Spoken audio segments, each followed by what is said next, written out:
그리스도 안에 감추어진 지혜와 지식을 얻는 솔로몬의 지혜. 라오디케아 교회의 환란 전 휴거라는 주제로 킹제임스 성경신학교 한승용 교수가 강의합니다. 본문은 요한계시록 4장입니다.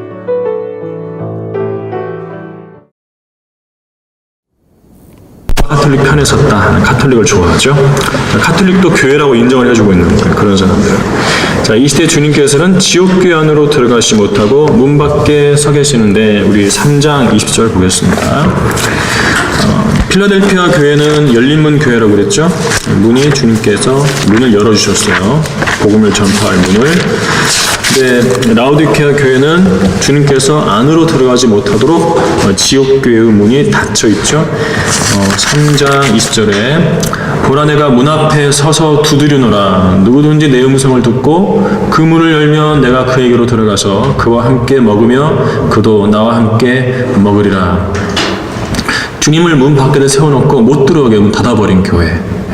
그런 교회가 바로 라오디케아 교회. 그런 교회 가면 예수 그리스도를 만날 수가 없어요. 자, 이번에 보면은요, 1901년 변개된 ASV, 미국 표준역본이죠. American Standard Version. 그것도 1901년에 1년에 나왔죠.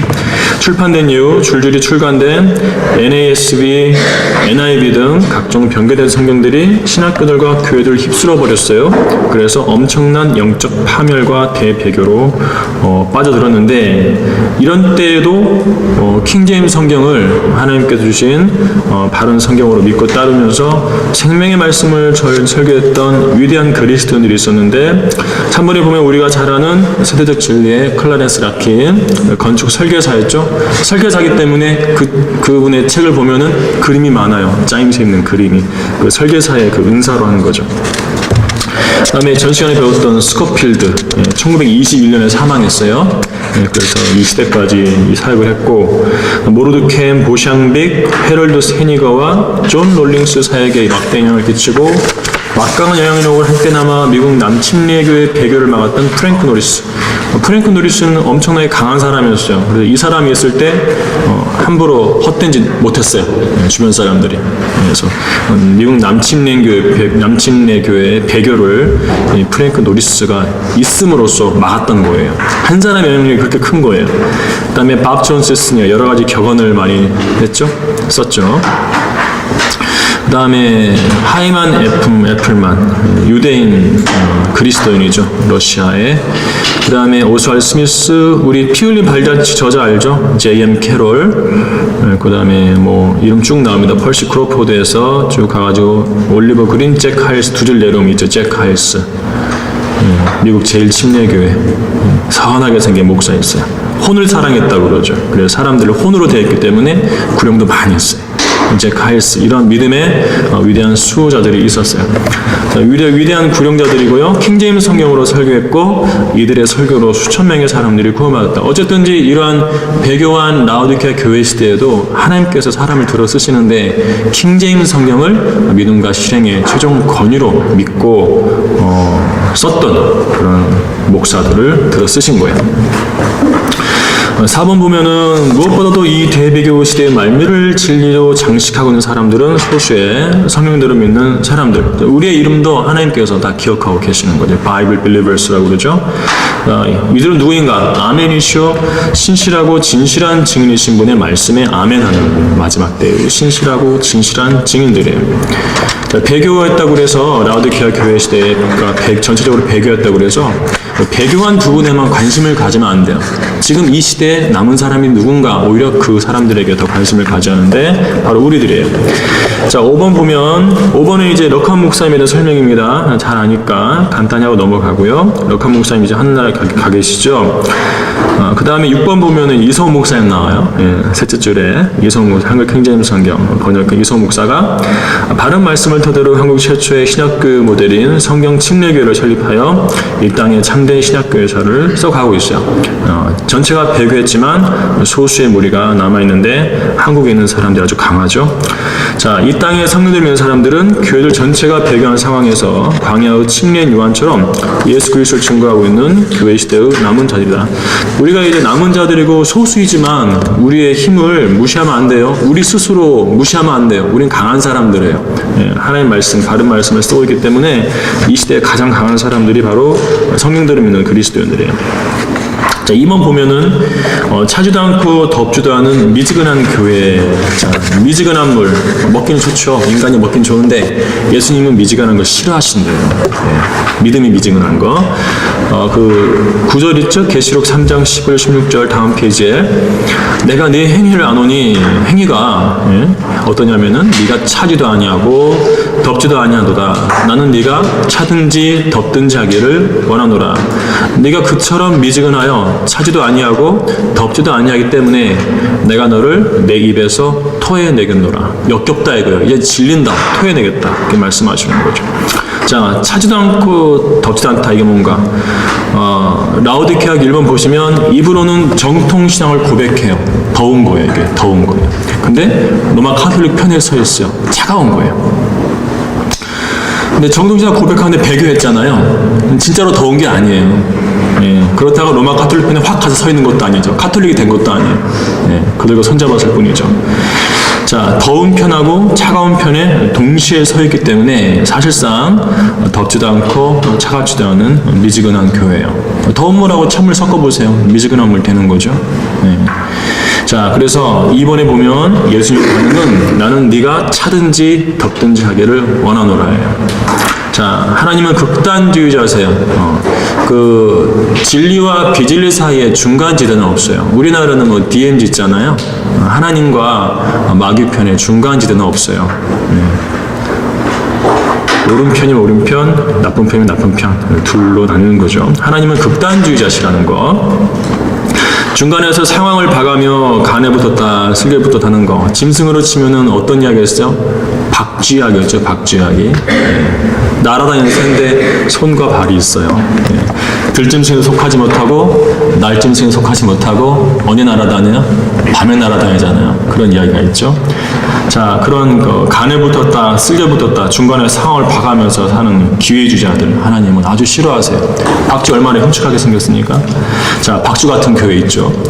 자, 더우려면 덥고 차가우려면 아예 차가우라는 것이요. 중간에서 어정쩡하게 처신하는 교회를 주님은 역겨워서 토해내신다라고 말씀하고 계세요.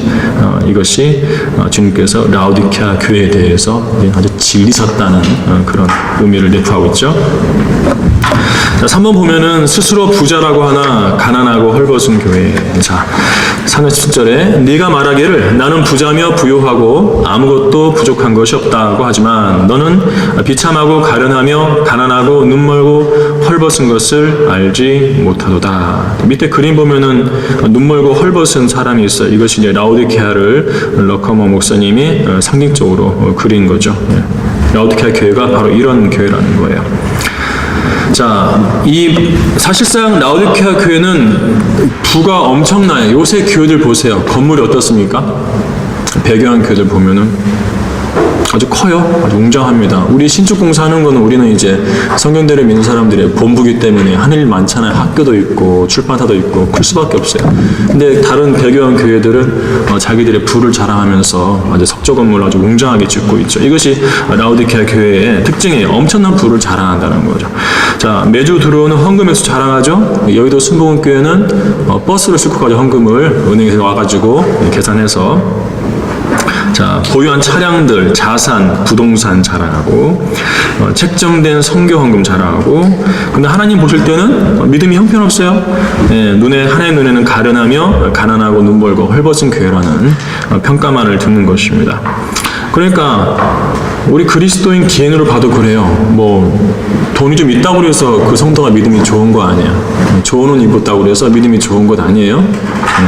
믿음은 하나님 말씀에 대한 믿음으로 나타나는 거기 때문에 외모로 판단하지 말자. 교회 건물이 웅장하다고 해서 좋은 교회인가? 그거 아니라는 거예요. 주님께서는요. 겉모습으로 판단하지 말자라는 거.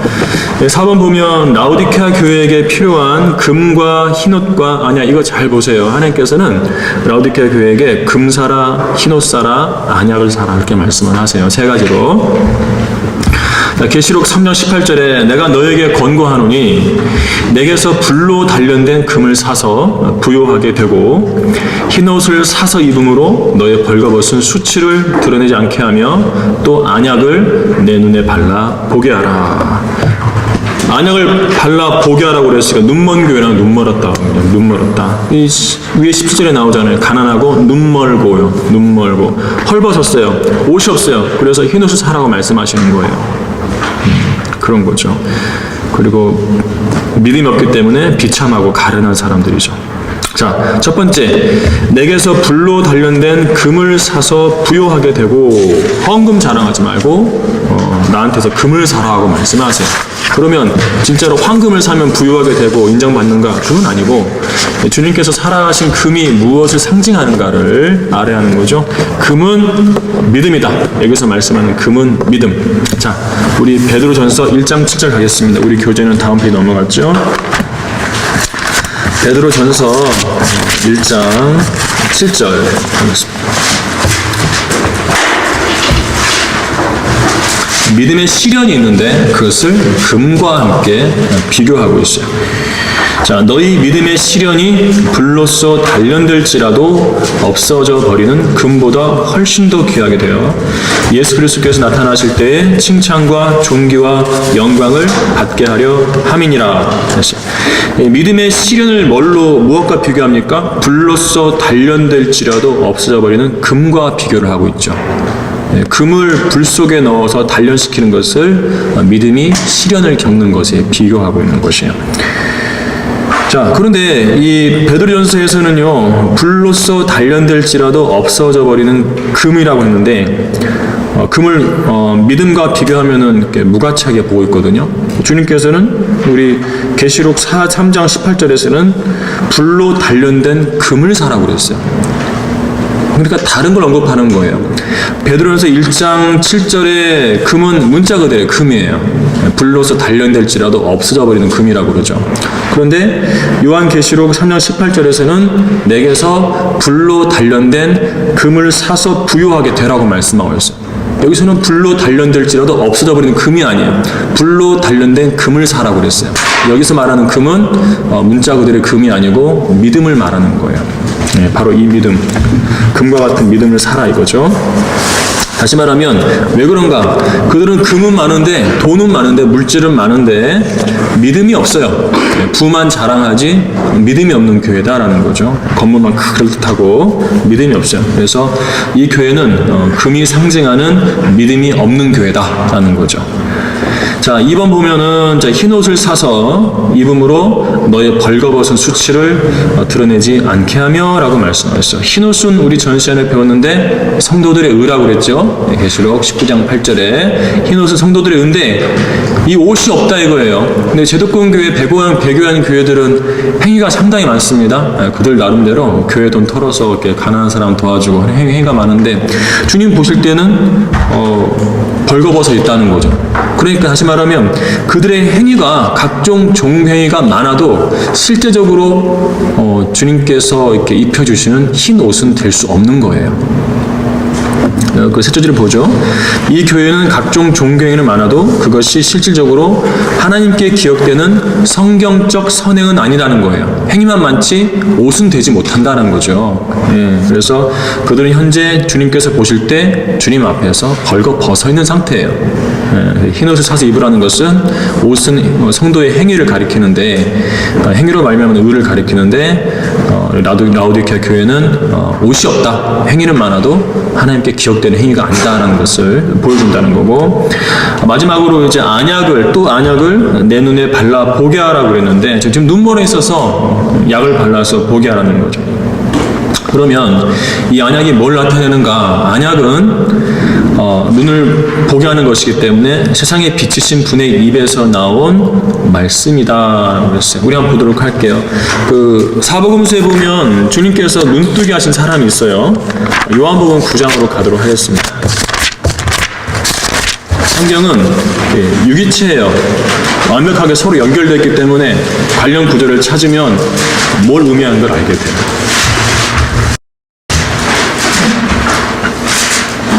요한복음 9장에 가면 주님께서 9장 5, 6절에 내가 세상에 있는 동안 나는 세상의 빛이라고 하시니라 이렇게 말씀하신 후 세상의 빛이신 분께서 눈먼 소경의 눈에 빛을 주신다는 거죠.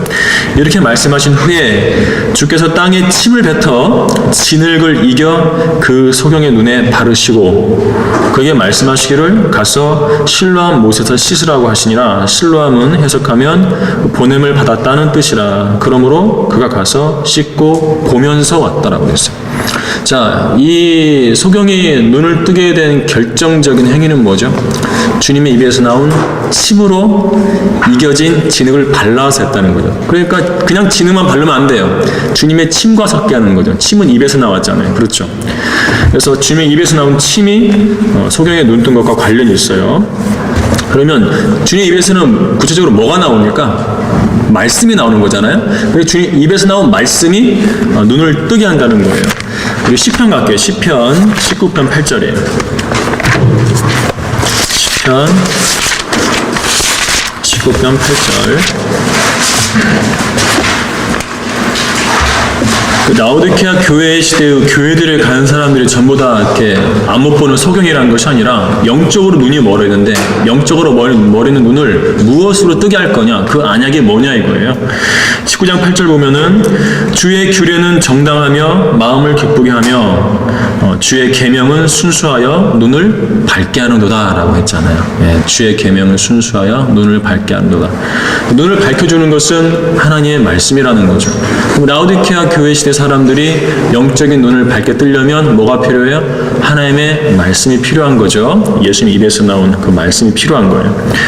자, 그런데 이들은 변개된 성경을 보기 때문에 그 변개된 성경으로 인해서 눈멀어 있어요. 바른 성경의 빛으로 눈을 밝게 할 필요가 있다. 이것이 바로 언약이 의미하는 것이고, 또 한 가지는 성경적인 믿음과 덕과 시식, 절제, 인내, 경건, 형제 우애, 사랑이 없기에 눈멀고 멀리 볼 수 없다. 우리 베드로후서 가볼게요. 베드로후서 1장 9절.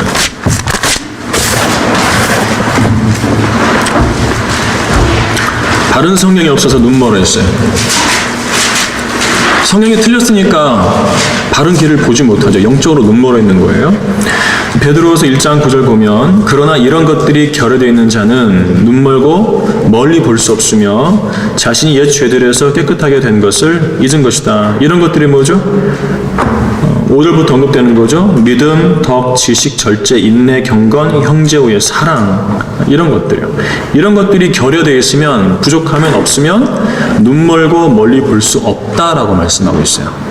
그러니까 라오디케아 교회는 이런 믿음, 자기도 믿음 있다고 믿음 강조하고 덕, 지식 뭐 다 하는데 주님 보실 때는 죄다 성경적인 것이 아니기 때문에 눈멀어 했어요. 자, 이런 사람들, 실로 모든 것이 비성경적인 영적 소경들인데 그들에게 절대적으로 필요한 것은 바른 말씀이다. 하나님의 말씀으로 언약을 발라야 볼 수 있게 된다는 거죠. 바른 것을.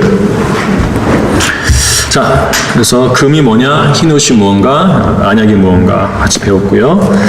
5번 보시면 주님께서 들어가실 수 없는 책망과 징계로 얼룩진 교회, 3장 19절부터 인용되어 있는데 내가 사랑하는 자마다 책망하고 징계하노니 그러므로 열심을 내고 회개하라. 보라, 내가 문 앞에 서서 두드리노라. 누구든지 내 음성을 듣고 그 문을 열면 내가 그에게로 들어가서 그와 함께 먹으며 그도 나와 함께 먹으리라. 자, 이것도 그래요. 예수님의 음성을 듣고 문을 열면 들어가시겠다는 거예요. 이 시대에 들을 수 있는 예수님의 음성이 어디 있어요? 영적으로 적용을 하면 바른 성경이 있겠죠? 배교한 교회들이 바른 성경에 있는 예수님 말씀을 듣고 그 말씀을 받아들이면은 주님께서 그들과 교제 주신다고 그리고 영적으로 해석할 수 있는 부분이에요. 변개된 성경을 쓰기 때문에 교회들이 다 망가져 버린 것인데 바른 성경을 그들이 수용을 하면 예수님의 음성을 듣고 그 문을 열면 주님께서 그 교회로 들어가셔서 그들과 함께 먹고 함께 먹는 그 교제를 하시겠다고 말씀하고 계신 거죠. 그들의 문제를 해결하는 길은 바른 성경을 그들이 수용하는 것밖에 없어요. 하지만 하지 않기 때문에 배교한 상태로 대환란에 들어가는 거예요. 자, 1번에 보면 라오디케아 교회는 칭찬은 없고요. 오직 책망과 징계 그리고 회개만이 명령되고 있어요. 잘하고 있는 것이 단 한 가지도 없는 교회예요. 자, 2번 보면은 화살표. 예수님께서는 지옥교회 문 밖에 서 계시는데 지옥교회가 문자적인 건물로 언급되는 것은 성경에서 이것뿐이다. 내가 문 앞에 서서 두드리노라 했죠. 문을 가진 건물로서 언급되는 것은 바로 이것뿐인데 이 교회는 주님을 문 밖에 세워두고 문을 닫아버렸어요. 주님께서 열고 들어갈 수도 없어요. 왜냐하면 손잡이가 안쪽에 있기 때문에 안쪽에서 열어줘야 하는 것이에요. 문 바깥쪽에는 손잡이가 없어요.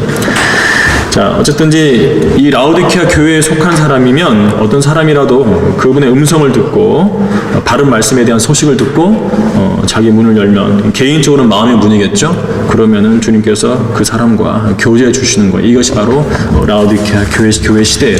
우리가 그 일을 하고 있는 것이요. 그런데 아직도 많은 사람들이 문을 닫고 있죠. 자, 이 다음 내용은 이제 라오디케아 교회와 골로새서에 대해서 배워보는 건데 지금까지 다뤄진 적 없고 이 요한계시록 시간에 이거 처음 하는 거예요. 잘 보시기 바라요. 이 신약 성경에서 라오디케아 교회를 다루는 것은 요한계시록 외에 골로새서예요. 골로새서에는 라오디케아가 총 5번 언급되는 한번 찾아보도록 하겠습니다. 골로새서 2장 가도록 할게요.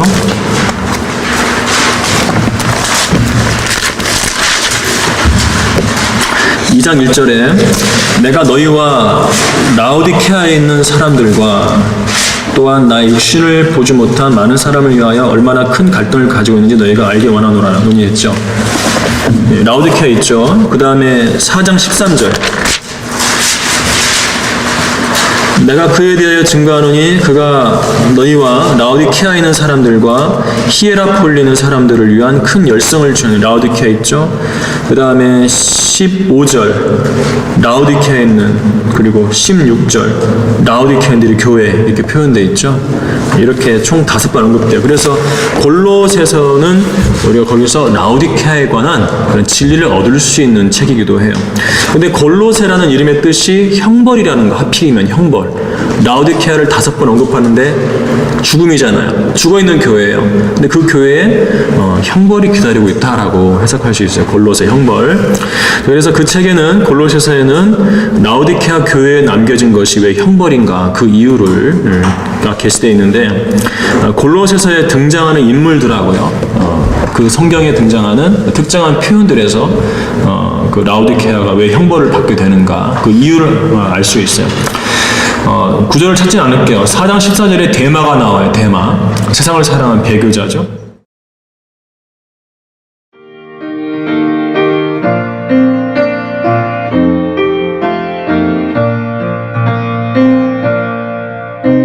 복음과 진리를 전하는 방송 KBBS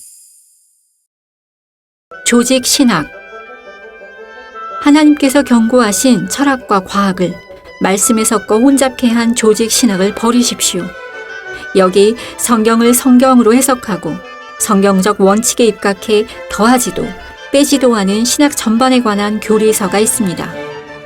이 책 한 권이면 하나님, 예수 그리스도, 성령, 인간과 구원, 그리고 마귀의 정체와 승리의 삶까지 모두 공부하실 수 있습니다. 하나님의 말씀을 체계적으로 공부하고 싶은 분들과 신학생들의 필독서이자 필수 소장 도서. 킹제임스 성경의 세계적 권위자 피터 러크만 목사의 조직 신학을 만나보십시오. 이것은 라오디케아 교회가 현 세상을 사랑한 배교자들의 교회임을 보여주고 있고, 4장 14절에는 누가가 나오는데 이것은 의사죠. 병을 고쳐야 하잖아요. 이 라오디케아 교회가 병들어 있다. 그래서 치료를 받아야 할 필요가 있는 교회라는 걸 보여주고, 골로새 2장 8절에는 철학과 헛된 속임수가 나와요. 그래서 라오디케아 교회가 교육과 철학을 자랑하면서 철학과 인간의 헛된 전통으로 성경을 판단하는 교회, 사람들을 속이는 교회라는 거예요. 헛된 속임수. 2장 8절하고 20절에는 세상이 유치한 원리라는 말씀이 나와요. 자, 이것은 라오디케아 교회가 사탄이 체계를 잡아놓은 세상의 유치한 원리들에 의해서 살아가는 교회라는 걸 보여주는 것이고, 2장 18절에는 천사들 숭배가 나와요. 이것은 라오디케아 교회가 성사와 천사에 대한 생각이 로마 카톨릭과 거의 동일한 수준임을 보여주고 있고, 그 다음에 3장 1, 3절에는 땅에 있는 것들에 너희 마음을 두지 말고 하늘에 두라고 그런 말씀이 있죠. 땅에 있는 것들에 마음을 두는 교회가 바로 라오디케아라는 것을 알 수 있죠. 세속적인 교회, 하늘나라를 바라보지 않아요. 이 세상에서 잘 사는 걸 추구하죠. 그 다음에 3장 16절에서는 시와 찬송과 영적인 노래를 부르라고 말씀하고 있는데, 음악에 문제가 있는 교회예요. 라오디케아 교회는 음악에 문제가 있어요. 아프리카 음악, 록 음악이 교회 안으로 들어왔죠. 음악과 관련해서 문제가 있는 교회고, 마지막으로 4장 17절에서는 직분 수행에 관해서 경고를 받은 아키포가 있어요. 80절에 네가 주 안에서 받은 직분을 주의하여 그것을 수행하라고 아키포에게 말하라고 그랬어요. 직분 수행에 주의하라. 이것은 라오디케아 교회는 성경대로 믿고 실행하는 참된 사역자가 없다는 것을 보여주고 있는 것이죠. 이런 것을 영적으로 얻어낼 수가 있어요. 그 밑에 화살표를 보면은 라오디케아 교회는 교회사의 모든 부정적인 요소들이 지난 21세기 동안 축적되어 온 교회예요. 모든 부정적인 요소가 라오디케아 교회 안에서 다 발견되고 있는 거죠. 바로 이 교회에게 남겨진 것이 바로 형벌이다. 골로새 형벌이라는 거고, 그들은 휴거되지 못하고 대환란에 들어가게 돼요. 교회는 다니지만 거의가 구원받지 않았어요. 대환란으로 들어가는 거예요. 자, 6번에 보면 7교회를 향한 메시지의 결론인데, 이기는 자에게는 또 조건이죠. 교리적으로는 대환란에 적용이 돼요. 이기는 자에게는 내가 내 보좌에 나와 함께 앉을 자격을 주리니, 이는 내가 이겨서 나와 나의 아버지와 함께 그의 보좌에 앉은 것과 같으리라. 귀 있는 자는 성령께서 교회들에게 말씀하시는 것을 들을지어다. 자, 2번 보면은 요한계시록 4장이죠. 4장은 환란 전 교회 휴거를 예표하는 사도 요한의 휴거인데, 우리 계시록 가가지고 계시록 4장 1, 2절을 보도록 하겠습니다. 여기서 문이 열리는 거예요. 문이, 하늘에 문이 있어요. 자, 2일 후에 내가 쳐다보니 보라, 하늘에 한 문이 열려 있는데, 내가 들은 첫 음성은 나팔 소리 같았으며 내게 말하여 이르기를 이리 올라오라. 내가 이후에 마땅히 일어나야 할 일들을 네게 보여주리라 하더라. 또 내가 즉시 영 안에 있게 되었는데, 보라, 하늘에 한 보좌가 놓여 있고 한 분이 그 보좌에 앉으셨는데, 요한이 휴거된 거예요. 교회 예표인 사도 요한이 여기서 휴거를 미리 맛본 거죠. 이리 올라오고 그러니까 보좌가 있는 셋째 하늘로 가게 됐잖아요. 휴거된 거예요. 자, 우리 교재 가를 1번 보면, 요한복음 13장에 따르면 예수 그리스도 품에 갈빗뼈에 기대어 있었어요. 기대어 있었고, 주님의 특별한 사랑을 받은 예수께서 사랑하시던 제자였죠. 그래서 요한은 교회의 예표가 된다. 자, 요한이 기대했던 가슴, 5번째 갈빗뼈가 주님께 십자가에서 찔리셨죠. 십자가에서 이 창에 찔림으로써, 갈빗뼈가 찔림으로써 교회가 그 뒤로 탄생하게 된 거예요. 그러니까 주님의 가슴, 요한이 기대했던 그 품은 교회의 탄생과 관련된 그런 가슴이죠. 이것은 아담이, 예수 그리스도 예표인 아담의 갈빗뼈를 취해서 이브, 교회의 예표인 이브를 만드실 것과 똑같아요. 아담에게서 이브가 나온 것처럼 예수님의 그 갈빗뼈에서 교회가 나왔다. 그 갈빗뼈에 요한이 기대어 있었기 때문에 사도 요한은 교회의 예표다. 이렇게 해석을 합니다. 2번 보면 하늘의 문이 열리면서 이리 올라오라고 말씀하는데 이것은 교회가 휴거되는 걸 보여준다. 교회가 휴거될 때 이리 올라오라는 말씀을 동일하게 듣게 됩니다. 그 참조구절이 몇 개 있는데 그 계시록 11장 2절은 그냥 12절은 없애주세요. 그것은 두 증인 모세와 엘리야의 휴거인데 이것이 참조구절로 돼 있어요. 잘못된 거고 어쨌거나 휴거될 때는 이리 올라오라는 그런 말씀을 듣는데 두 증인도 이리 올라오는 말씀을 듣죠. 이 사도 요한처럼 4장 1절처럼. 자, 그렇고요. 그런데 이제 그 4장 1, 2절에서 사도 요한이 휴거된 뒤로 4장에서 19장까지 대환란이 본격적으로 펼쳐지는 그 부분에서는 교회가 등장하지 않는다. 요한계시록에서 교회가 모습을 나타내는 것은 2장과 3장이죠. 그리고 4장 1, 2절에서 교회의 예표인 사도 요한이 휴거되고 그 뒤로 19장까지는 대환란 때 지상에 교회가 보이지 않아요.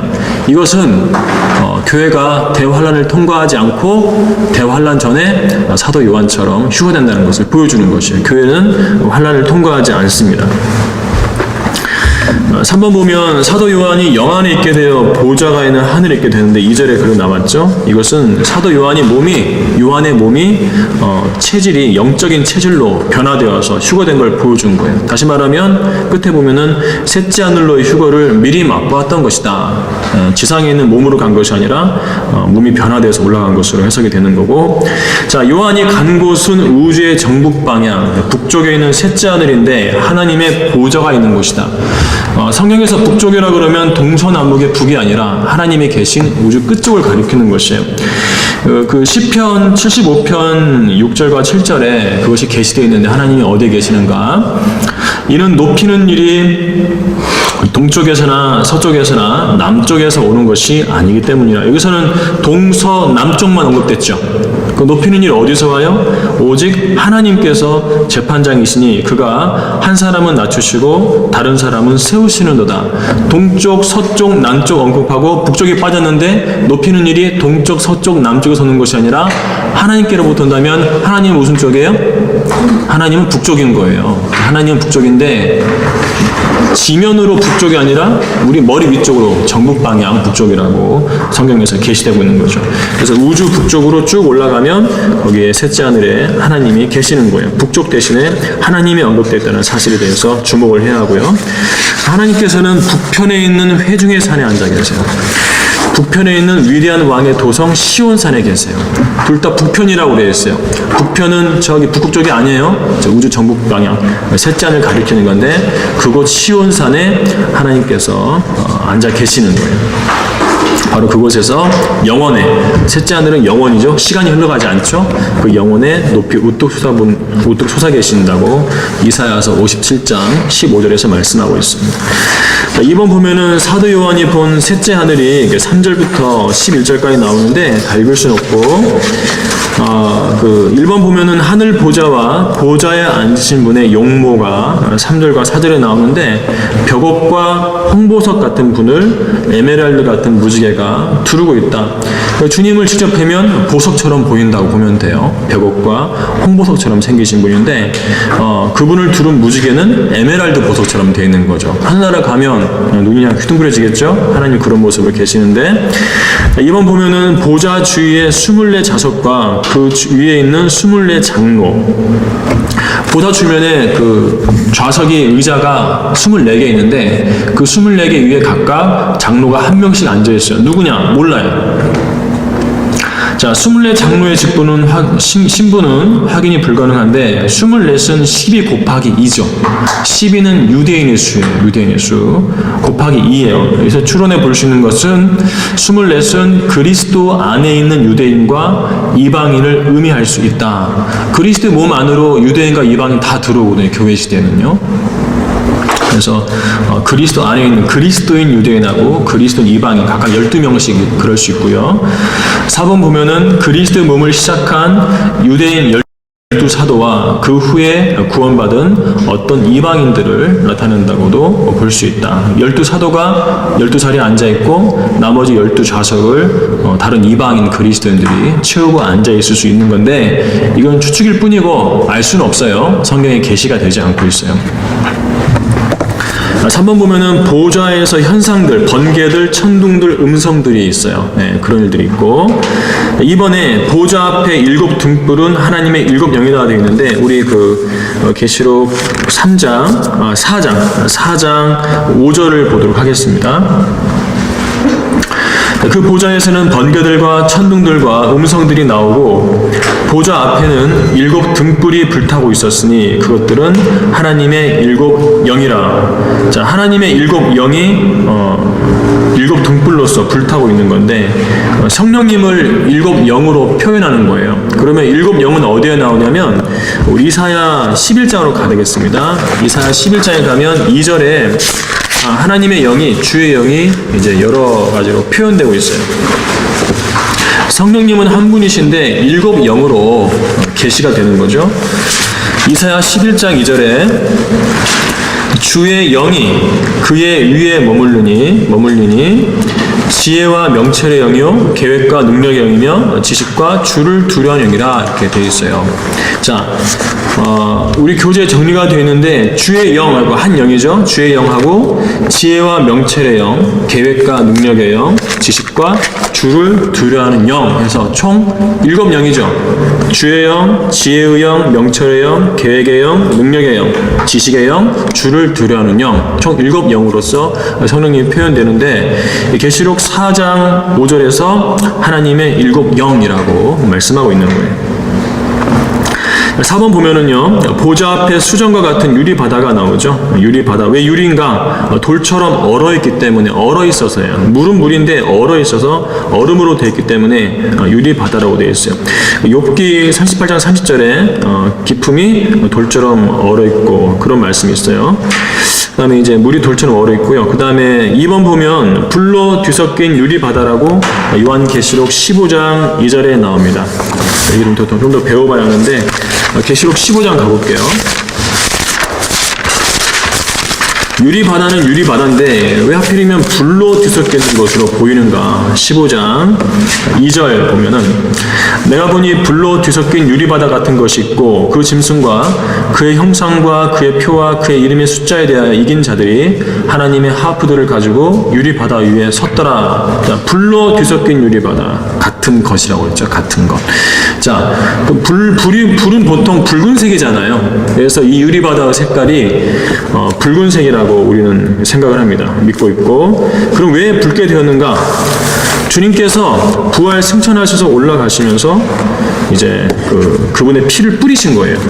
우리 히브리서 9장으로 갈게요. 히브리서 9장. 마귀에 의해서 우주 전체에 죄가 들어왔기 때문에 그 죄를 정결케 하기 위해서, 우주를 깨끗게 하기 위해서 예수 그리스도께서 십자가의 피를 뿌리셨다고 해석을 하는 거예요. 9장 11절 보면 그러나 그리스도께서는 다가올 선한 것들의 대제사장으로 오셔서 손으로 짓지 아니한 곧 이러한 건물이 아닌 더 크고 더 온전한 성막을 통하여, 이 더 크고 더 온전한 성막이라는 것은 하늘의 성막을 말하는 거예요. 이러한 건물은 땅의 성막이고 더 크고 더 온전한 성막은 하늘의 성막인데 그 성막을 통하여 염소와 송아지의 피로 아니하고 오직 자신의 피로 한 번 성소에 들어가셔서 우리를 위하여 영원한 구속을 이루셨느니라. 예수님께서 그냥 셋째 하늘의 성소로 들어가신 것이 아니라 자신의 피로 들어가셨다고 그랬죠. 자신의 피로 셋째 하늘의 성막에 들어가신 거예요. 그때 피를 뿌리셔가지고 셋째 하늘의 그 유리 바다가 붉은 색깔로 변해있는 거죠. 그래서 불로 뒤섞인 유리 바다 같은 것이라고 사도 요한이 그 유리 바다를 보고 표현을 한 것이에요. 붉은색으로 보인 거죠. 나머지 구절들은 이제 개인적으로 읽어보시기 바라고요. 자, 5번 보면은 이제 그 보좌 주변에는 4 짐승이 있습니다. 그 첫째 짐승은 사자, 둘째는 송아지, 셋째는 사람, 넷째는 독수리예요. 오른편에 이제 그림 있죠. 자, 사자, 송아지, 사람, 독수리인데 그룹이에요. 그룹은 여기서는 이제 셋째 하늘에 4이 있는 것으로 계시가 되고 있는데 원래는 5이었다는 거. 한 그룹은 기름 부음을 받은 덮는 그룹이라고 에스겔 28장 14절 루시퍼에 대해서 이렇게 설명을 하고 있어요. 첫 번째는 그가 기름 부음을 받았다. 두 번째는 덮는다는 거예요. 2가지예요. 기름 부음을 받고 덮고예요. 덮고. 자, 이 그룹이 있었는데 독특하죠? 왜 덮는가? 하나님의 보좌를 위에서 덮고 있었기 때문에 특별한 위치에 있었던 거죠. 그래서 덮는 그룹이라고 하는 것이에요. 그런데 그 하나님 보좌를 덮고 있다가 그 보좌가 탐이 난 거죠. 예. 그래서 그 보좌를 넘봄으로써 타락을 했어요. 쫓겨났어요. 그래서 하늘에는 5그룹에서 4그룹만 남아있는 거고 한 그룹은 쫓겨난 거죠. 근데 이 덮는 그룹의 모습이 뭔가 황소라는 거예요. 황소의 모습이에요. 에스겔서 1장 10절에는 그룹이 나오는데 사람, 사자, 황소, 독수리라고 이렇게 4그룹을 묘사를 합니다. 계시록에는 사람, 사자, 송아지, 독수리 이렇게 돼 있죠. 계시록 에스겔서에는 송아지가 황소로서 표현되고 있어요. 근데 에스겔서 10장 14절에는 사람, 사자, 황소가 아니라 그룹, 독수리로 돼 있어요. 그러니까 사라진 그룹의 얼굴이 황소 모습이라는 것을 이렇게 주님께서 계시해 주시는 거죠.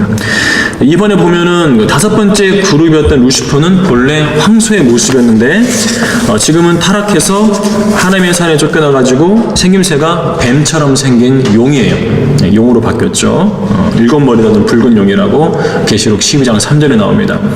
자, 이 때문에 왜 전 세계적으로 황소를 숭배하는가? 왜 출애굽기 32장에서 이스라엘이 시내산 밑에서 배교할 때 왜 금송아지를 만들었는가? 그것이 이제 사탄 숭배하고 관련된 것이기 때문에 그래요. 송아, 왜 하필이면 송가이죠. 영적으로 이렇게 세상 사람들을 루시퍼가 지배하고 있는 거죠. 자신의 원래의 모습 황소를 숭배하도록 만든 건데 황소는 또 바알로서 표현돼요. 바알 숭배가 바로 황소 숭배예요. 황소의 모습을 하고 사람처럼 앉아 있어요. 그것을 사람들이 숭배를 하는 게 바알 숭배예요. 3번 보면은요, 덮는 그룹은 기름 부음 받았다고 그랬죠? 기름 부음을 받은 덮는 그룹이라고 해서 그래서 그도 그리스도예요. 히브리어로 기름 부음 받은 자를 메시아라고 그래요. 헬라어로는 그리스도라고 그래요. 메시아나 그리스도나 똑같이 기름 부음 받은 자란 뜻이에요. 그래서 사탄이 훗날 대환란에 등장을 하면 그리스도는 그리스도인데 적그리스도로서 등장하는 거예요. 왜? 기름 부음 받은 자이기 때문에. 그도 그리스도거든요. 그런데 예수 그리스도를 대적하기 때문에 적그리스도라고 하는 거예요. 올 때는 아주 선한 모습으로 옵니다. 빛의 천사로 가장하고 사탄도 자신을 빛의 천사로 가장하기 때문이라. 원래 이 빛의 천사는 예수 그리스도를 가리키는 이름이에요. 그런데 사탄이 자기가 예수 그리스도인 것처럼 오는 거죠. 자, 33살 반에 날개 없는 그리스도로 나타난다.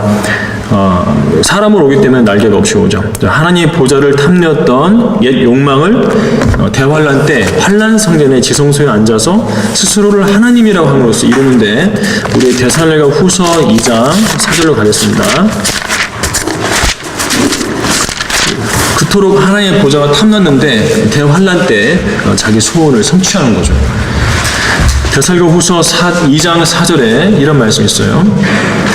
3절에서 이제 죄의 사람 곧 멸망의 아들이 나타난다고 그러는데 4절에서 그는 대적하는 자며 또 하나님이라고 불리는 모든 것과 숭배받는 대상 위에 자신을 높여 하나님의 성전에 앉아 하나님처럼 보여 자신을 하나님이라고 하느니라. 사탄의 이름 뜻이 대적하는 자예요.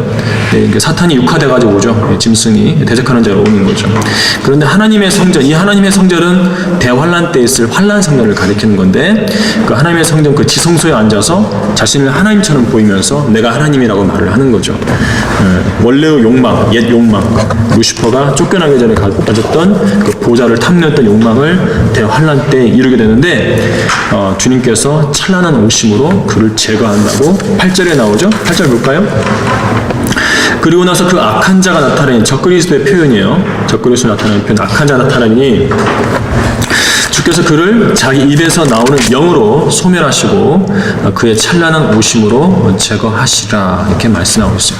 예수님의 입에서 나오는 영이라는 것은 그분의 말씀을 가리키는 거죠. 자, 4번 볼게요. 4번 보면은 네 짐승들은 각자 자기 주위에 6개의 날개를 가졌고 안쪽에는 눈들로 가득하더라. 또 그들은 밤낮 쉬지 않고 말하기를 거룩하시도다 거룩하시도다 거룩하시도다. 아버지, 아들, 성령 삼위일체 하나님이시죠. 각자가 거룩하신 거예요. 자, 전에도 계셨고 지금도 계시며 앞으로 오실 전능하신 주 하나님이여 하더라. 왜 세 번 거룩하시도다 하는가? 삼위일체 하나님을 찬양하기 때문에 세 번 거룩하시도다라고 말하는 거죠. 그러면 이들이 찬양할 때에 전능하신 주 하나님이라고 그랬어요. 전능하신 분은 이제 성령님에 해당되는데 왜 성령님인가? 우리 스가랴 가보도록 할까요? 스가랴 4장 6절.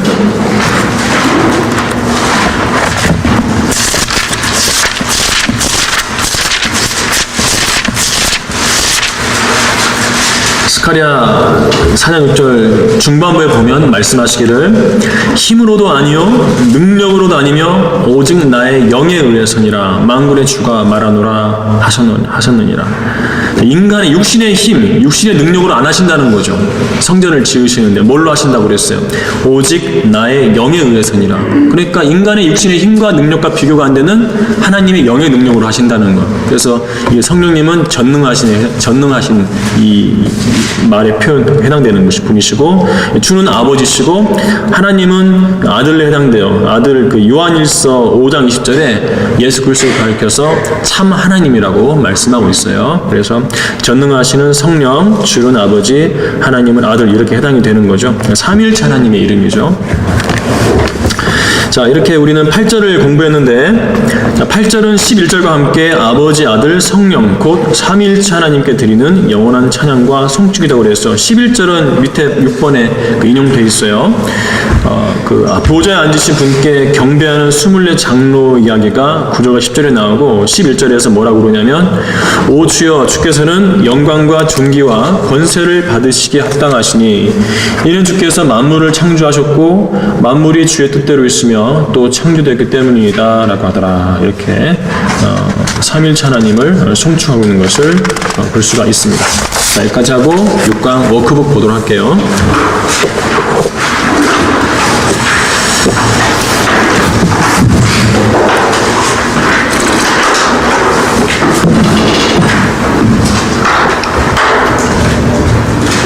1번 배교한 마지막 교회 시대는 어떤 교회 시대죠? 라오디케아 교회 시대이며 그 이름의 뜻은 시민의 권리. 2번 요한계시록의 7교회 중 마지막 교회는 엄청난 무엇을 자랑해요? 네? 부를 자랑하죠. 네. 헌금을 버스로 와서 싣고 간다고 그랬어요. 어떤 교회는. 자, 3번 요한계시록에서 교회가 환난 전에 휴거될 것을 보여준 인물은 교회 예표인 누구? 요한이죠. 네, 사도 요한이 휴거되고 그 뒤로 대환란이 19장까지 펼친다고 그랬어요. 대환란 때 땅에는 요한계시록에 뭐가 안 보여요? 교회가 안 보여요? 네, 교회는 환란을 통과하지 않아요. 그 다음에 4번 셋째 하늘의 유리 바다를 붉게 만든 것은 예수 그리스도의 뭐예요? 피. 예, 그분 자신의 피를 가지고 셋째 하늘의 성막으로 들어가셨죠. 그때 뿌려진 피가 유리 바다를 붉게 물들였어요. 5번 보좌를 덮던 그룹은 기름 부음을 받았기 때문에 여기에 포인트가 있어요. 기름 부음을 받았기 때문에 대환란 때 등장하면 뭐라고 불려요? 적 그리스도. 기름 부음 받은 자니까 그리스도라고 불리는데 예수 그리스도를 대적하니까 적 그리스도라 하는 거예요. 자, 수고하셨고요. 기도하고 마치도록 하겠습니다.